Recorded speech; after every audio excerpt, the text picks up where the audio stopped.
మనకు బాధలున్నాయి, ఇరుకులున్నాయి, ఇబ్బందులున్నాయి, ఆటుపోటులు, అల్లరులు, ఆటంకములు, శోధనలు, అనారోగ్య పరిస్థితులు, అప్పుల సమస్యలు, కుటుంబ వేదనలు, పిల్లల యొక్క బాధలు ఎన్నో ఎన్నో ఎన్నో మనలను ఆవరించాయి. ఇవన్నీ లేకపోలేదు, ఇవన్నీ మనకున్నాయి. ఇవన్నీ ఉన్నప్పటికీ నీ ప్రియమైన వారలారా, మనము భక్తి చేయవలసిన అవసరం ఉన్నది.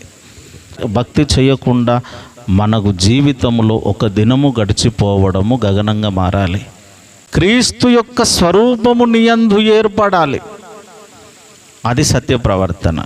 ఈ వ్యక్తిని చూస్తే క్రీస్తు ప్రవర్తన కనబడుతుంది. యేసయ్య ప్రవర్తన ఇలాగ ఉంటుంది. ఆయన యొక్క అడుగులు ఇలాగ వేస్తాడు, ఆయన నిర్ణయాలు ఇలా ఉంటాయి, ఆయన యొక్క ఆలోచన విధానం ఉంటుంది. యేసుక్రీస్తు నాథునిలో ఎలాంటి స్వార్థము, ఎలాంటి కక్షలు, ఎలాంటి క్రోధములు, ఎలాంటి పగా ప్రతీకారాలు ఎలాంటివి కనబడవు.